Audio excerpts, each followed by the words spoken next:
Waka Waka. Stories, and I was just like, no, this is stupid. I was like, I don't care about Ahsoka.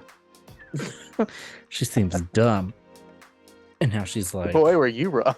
Yeah, now I'm probably getting her symbol tattooed on me at some point. Like it's a wild journey we've been on. This is a really comfy path and like really good pavement. It's gonna be a fun video.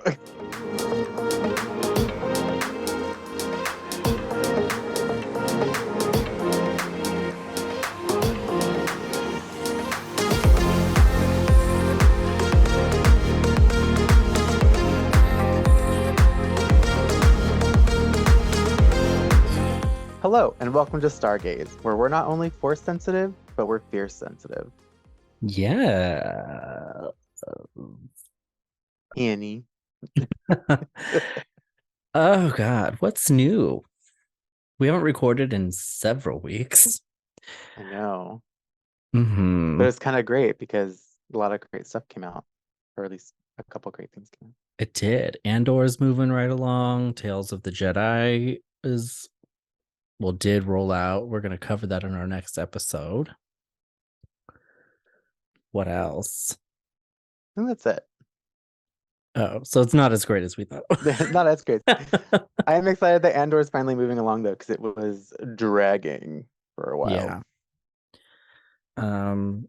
I moved. That's fun. That's right.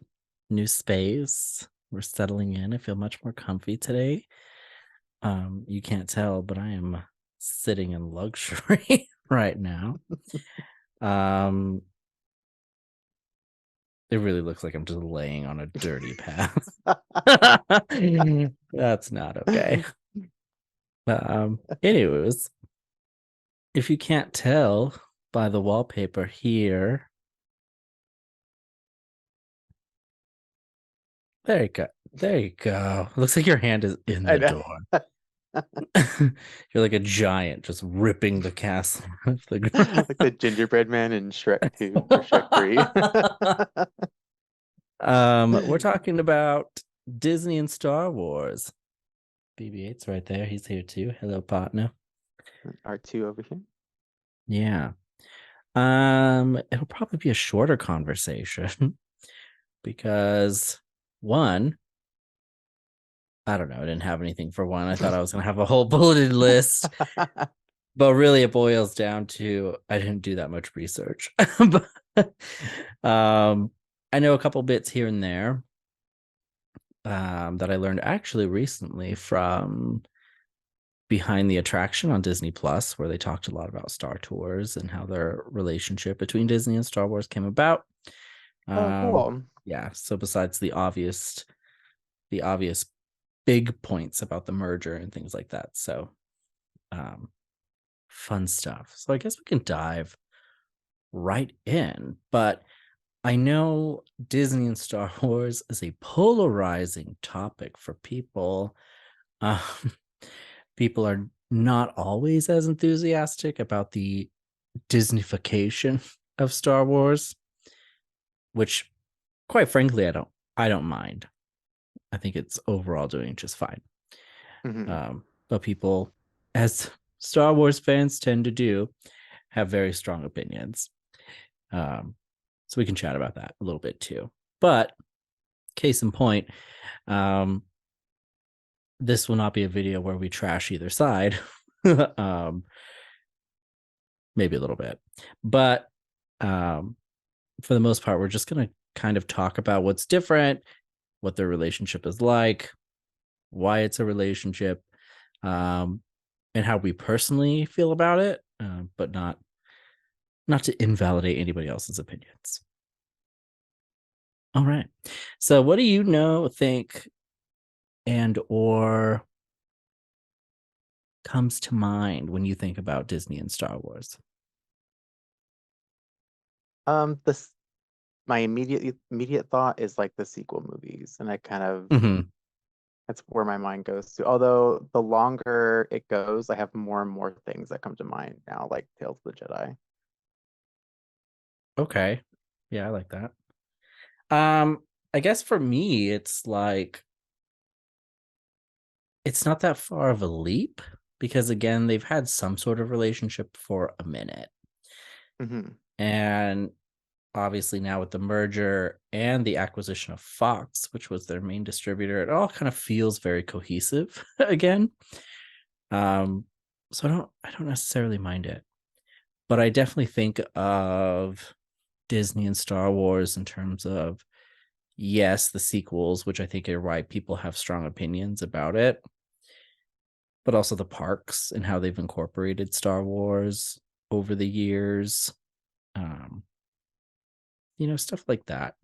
Um, I do think their relationship initially began with Star Tours, and how that became a thing was Disney was really struggling with Tomorrowland, because the problem with a land called Tomorrowland is eventually tomorrow comes, right? And it's either not what you imagined, or what you imagined becomes outdated very fast. And Yeah. so they were really struggling with it. And they wanted something that could kind of feel a bit timeless or kind of untouchable in Tomorrowland. And Star Wars had become like a huge property. So wheels started turning. They reached out to George and said, "Hey, we would love to put Star Wars in the park."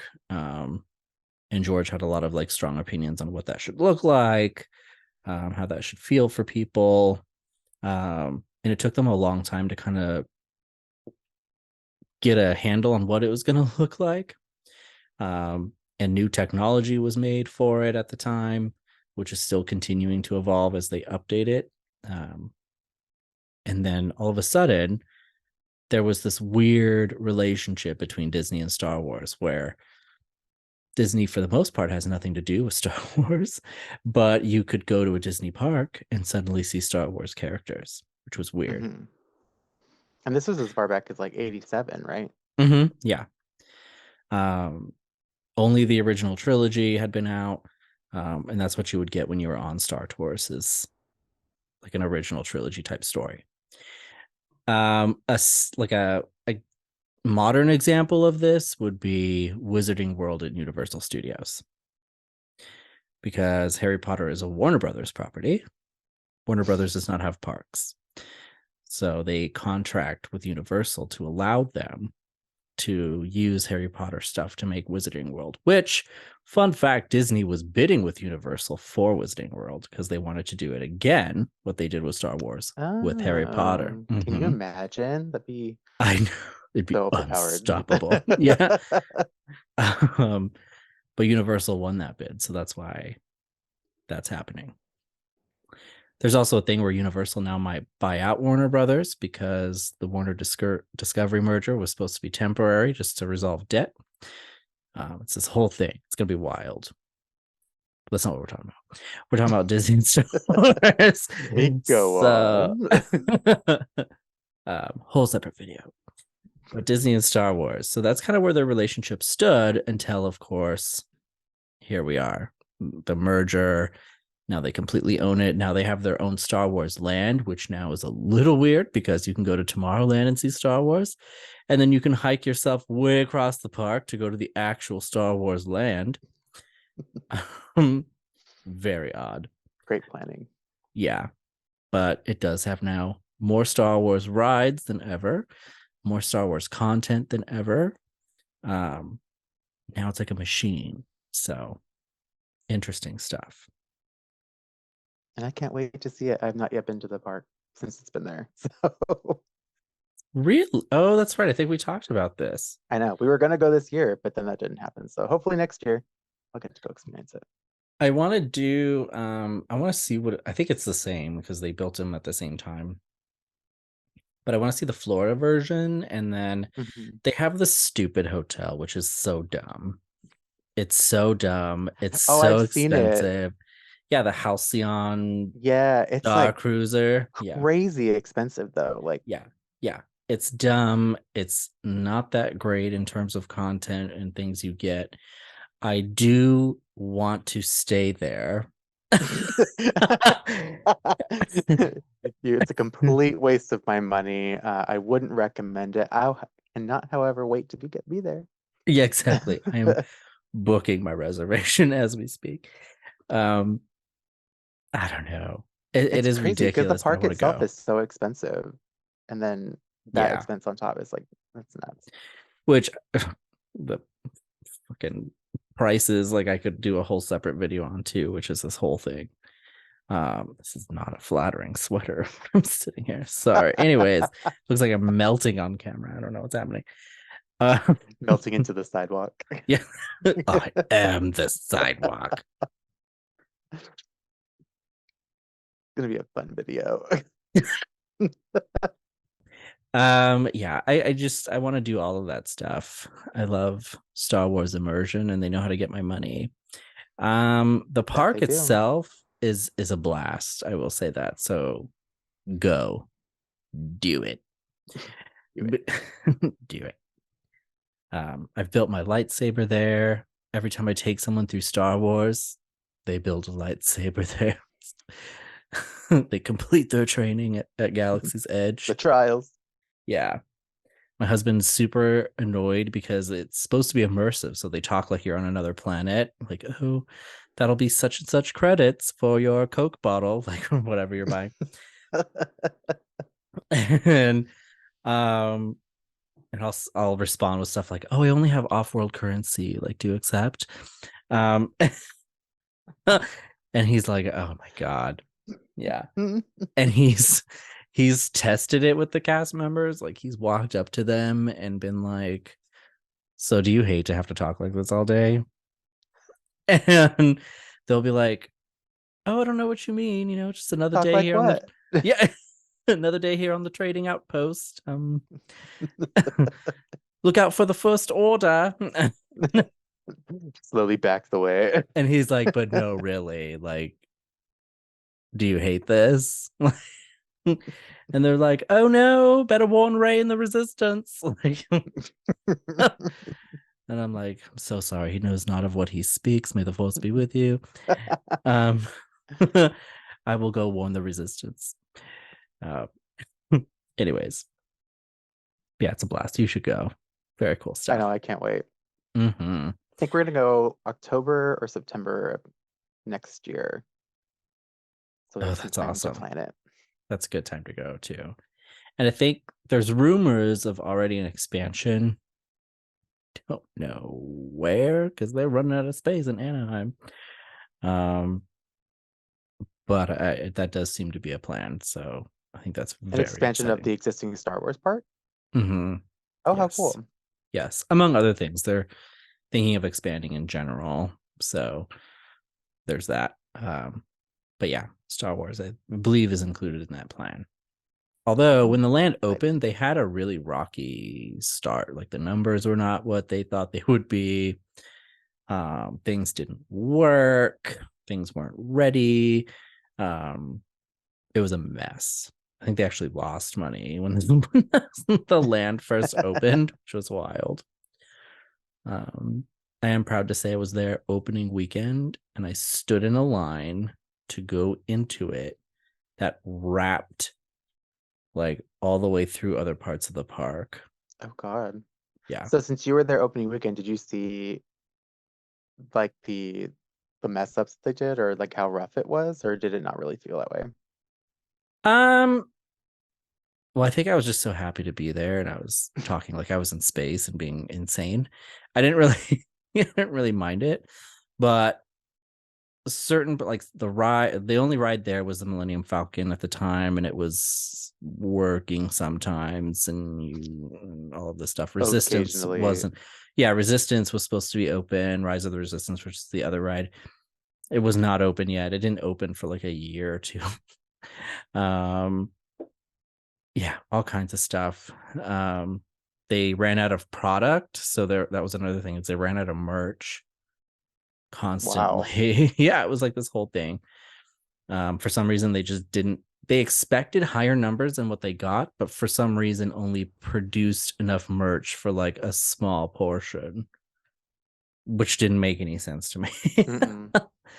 um so it was a hot mess, so people were like really upset and it was this whole thing. but I loved it anyway. I was buying crystals and stuff. I was like, mm. I was like talking to the shopkeepers, like, where did you find a Sith holocron? I thought these were all missing. Um Bobby just hated his life the entire time, but it's a good time. Um, yeah. And then I think the first time I Rise of the Resistance opened, I was there not opening weekend, but I think I was there like a couple weekends after. Oh, cool. And we know a lot of people that work in the park, so I was able to just like continually get on it, which was kind of cool. Like she was just like, yeah, just like get on it. So it was awesome. So I wrote it like several times, and then the pandemic happened the following week. And shut it all down. Yeah, so I was so excited because all these people were like whining because you have to book a reservation at like 5 a.m. when you get to the park just to ride this ride. And a lot Jeez. of the time, it's still like that. So keep in mind if you ever go. Um, Good to know. yeah, so a lot of people would go, be like, oh, like they'd fly from like Thailand. I don't know where they're from, but they would fly from Everywhere. everywhere. Nova Scotia. Um, oh God, I don't know where that is. Um, I know the name, but it's like, it's Nova Scotia. I don't know where that is. Somewhere. Yeah. Um, we're not gonna have any fans from there. Uh I'm like, what system is that in? um yeah, but people would like come from all over the place and not be able to get on this ride and like flip out. So I was like excited that I got to ride it a bunch of times before it shut down for like a year and a half. Anyways, so that's the parks at Disney. That was like a huge tangent we didn't probably need to go down, but that's fine. Content, This big is where I shift. get excited about it. Yes, tell me why. So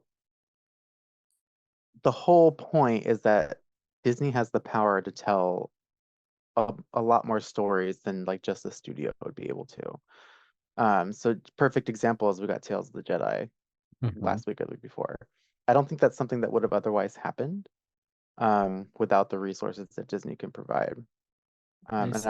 I love those extra stories like, Mandalorian, the Book of Boba Fett, that just expand the universe further and kind of get away from the whole it just being about the Skywalker line sometimes. You get to just see other characters grow and develop, which I really like.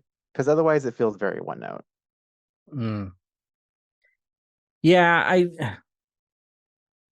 just like having Star Wars content. Yeah.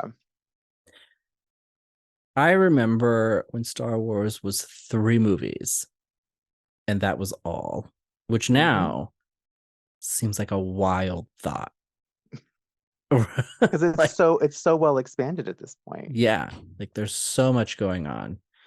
Oh, if you hear noise, that's probably my kids running around. Sorry. Anywho's. Um, yeah, I remember when it was like 3 little films, and that was it. That was the whole thing. And then we got the prequels, and then that seemed to be it. And then we had eventually a TV series on Cartoon Network, Which is great. which it is great. For a long time I boycotted it, which is wild to think about now. Sounds like this is dumb because I didn't think we'd get any other Star Wars stories, and I was just like, no, this is stupid. Um, I was like, I don't care about Ahsoka. She seems dumb. And now she's Boy, like, were you wrong. yeah, now I'm probably getting her symbol tattooed on me at some point. Like it's a wild journey we've been on. This is a really comfy path, like really good pavement. Uh, So shiny too. yeah, like a freshly laid cobblestone. Anywho's, um, magical world indeed.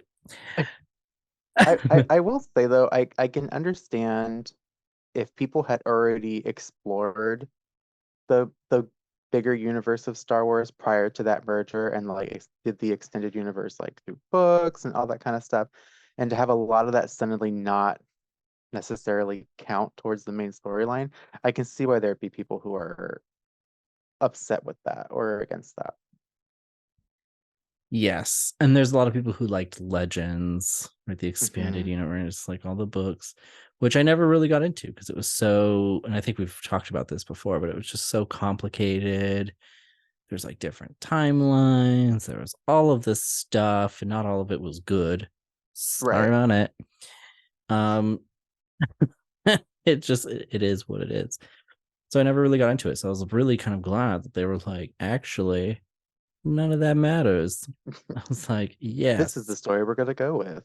yeah. I was like, see, they thought it was dumb too. And then they were like, but we're keeping Clone Wars. And I was like, why? I was like, fine, I'll watch this stupid show. And now it's like the greatest thing on earth. You never look back. Yeah, nope. I was like, you go, Ahsoka, my At little what point did you baby. develop your slideshow class for it? That's an excellent question. In slideshow form, like virtual form, has only like modernly existed. I've always had some form of it. So when I was a kid, it was really easy because it just kind of pulled out the movies, and I was like, "This is a 2 day class." uh, Buckle up. yeah, I was like, "Here we go." When the Disney merger happened, and I added Clone Wars and all of this stuff, it slowly began, and Rebels because they were rolling out Rebels Hmm. as the merger was finalizing and they were shifting over. Um, it expanded, so I had like this packet that I would pull out, and it would have the list of all the episodes in order, where they fit with the movies, things that were upcoming, and they'd started to roll out new books, so like the Aftermath trilogy and all of that stuff. So I had those mapped out, and I remember one of my students, his name was Alex, powerful Jedi. um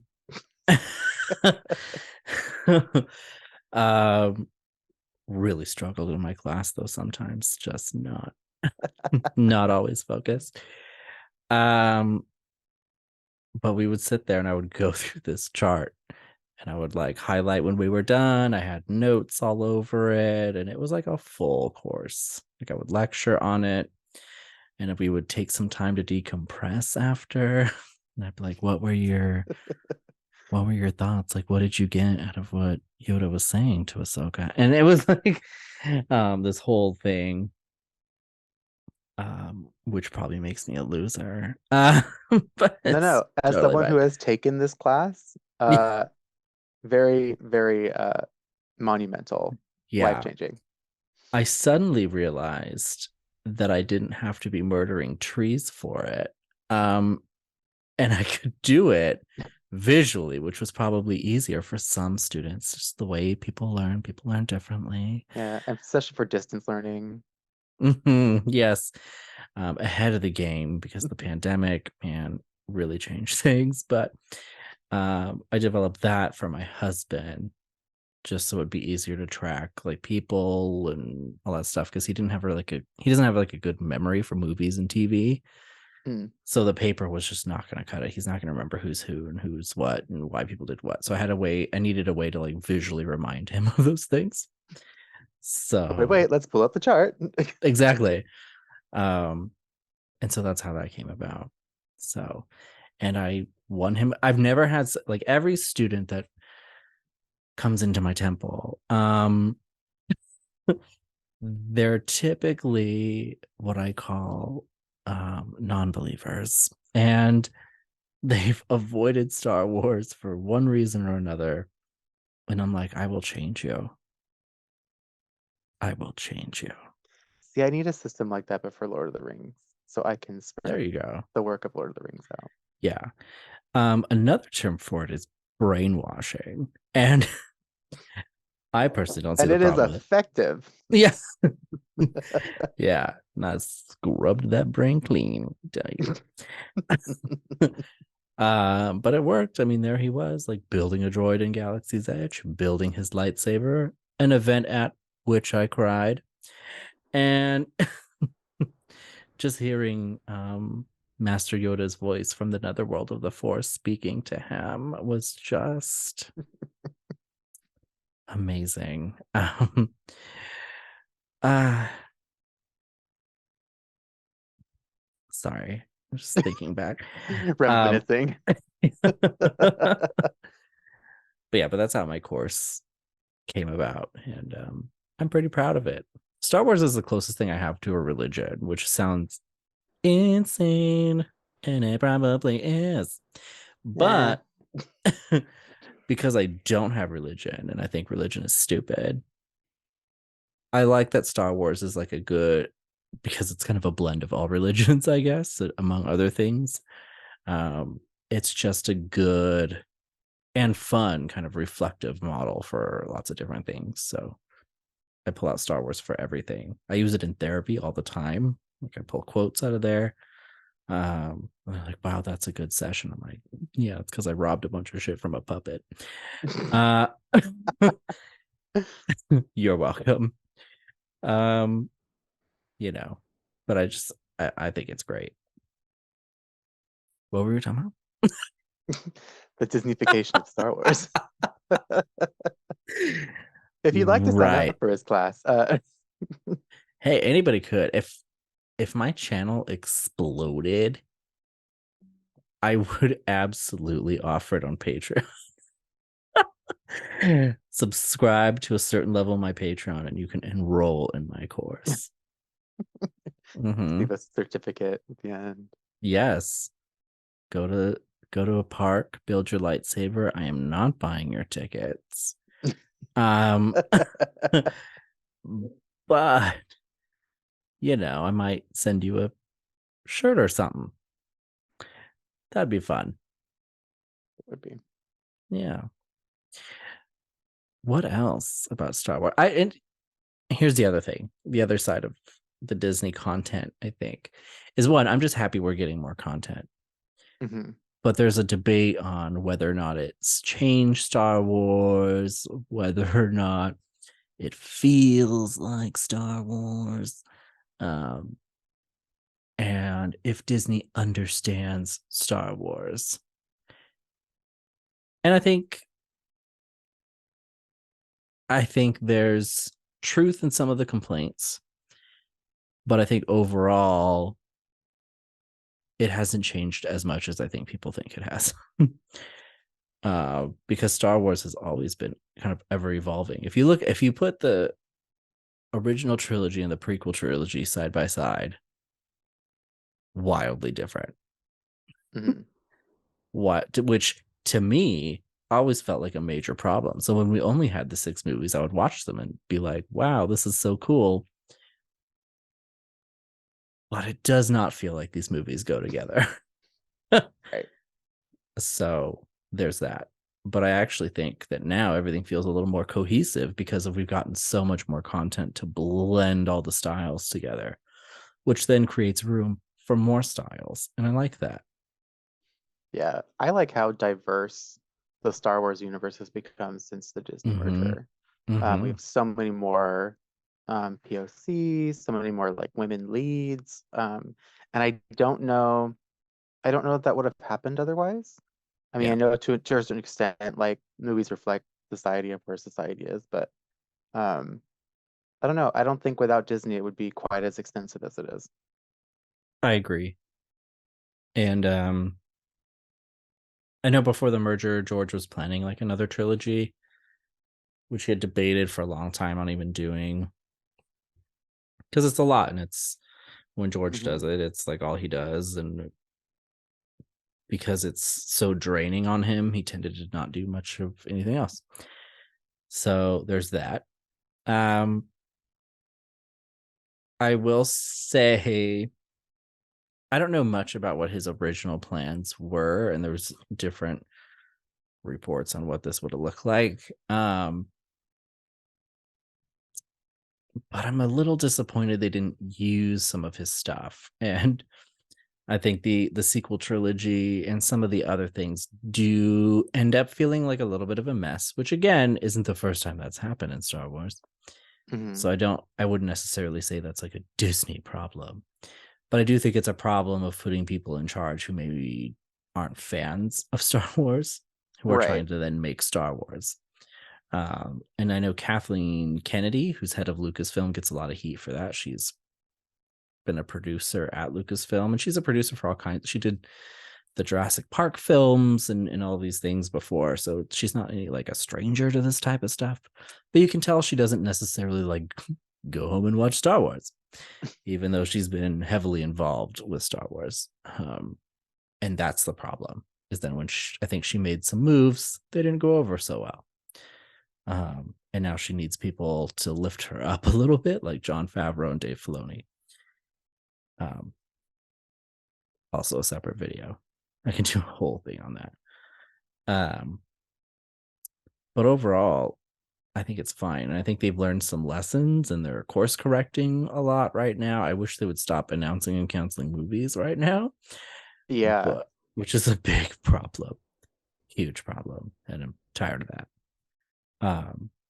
But overall, I think they're getting into a new groove, and I think everything's going to be fine. All right. Great. Anything else? No, although you know how you were kind of boycotting Clone Wars when Mm-hmm. it came out. I was like that with Rebels. I couldn't get through with Interesting. the art style. It just seemed a little too Like jarring. um yeah. And like I don't know, like when you get up close, they almost look fuzzy, like they were Muppets or something. I don't know. Wonka wonka. But it wasn't until I took your class and then we watched Clone Wars that I gave Rebels a try and actually watched it all the way through and really liked it. So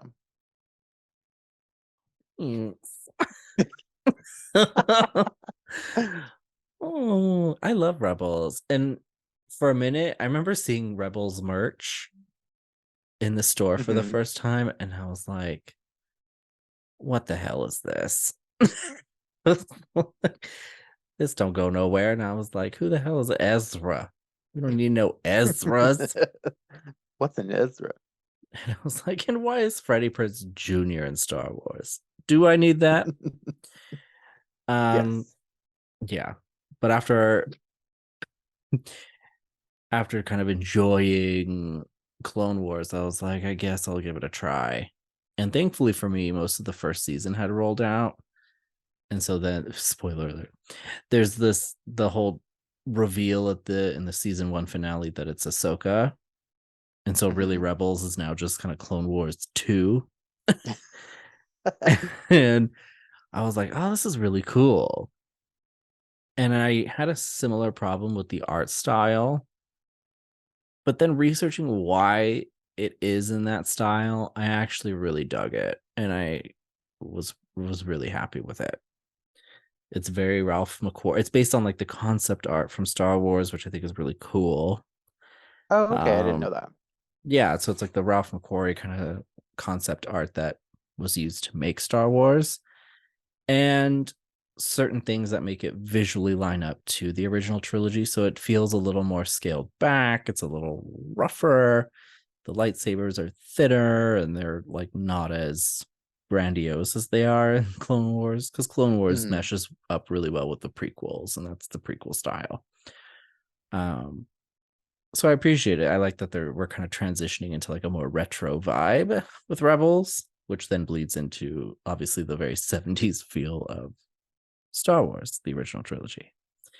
Um, but yeah, I don't think they'll do it again because I think everybody's favorite art style is Clone Wars, and now they've really perfected that. So Mhm. that looks amazing. So I'd love to see a like an anime style series, like how they did with the like with stories. like Visions, Yeah, with Vision, sorry. Not that's stories. okay. Visions. The Like with stories. Visions, I thought the Star Wars stories. Um, Watching my stories. I think the the one or two that were in Visions that were done like an anime, I thought those were really cool. And they can make a Yeah. really neat like gritty anime in the Star Wars universe, and I think that'd be really cool. I agree. And yeah, I would like a canon version of that, Hmm. which I've heard rumors that maybe they're gonna bring like a Ronin style, which is a one of the Visions shorts Hmm. about the wandering Sith Lord, who steals red kyber crystals, um, which is a pretty sick story, and about bringing some of that into canon, which I think would be really cool. But yeah, I love different styles of Star Wars. I like how the different mediums all come together. I love all that stuff. So Yeah. um, I'm into it. And that's Disney and Star Wars for the most part. Right? Yeah. Yeah. All right. I mean, like it or hate it, it is what it is. So Mm-hmm. might as well just enjoy the stuff as it comes out.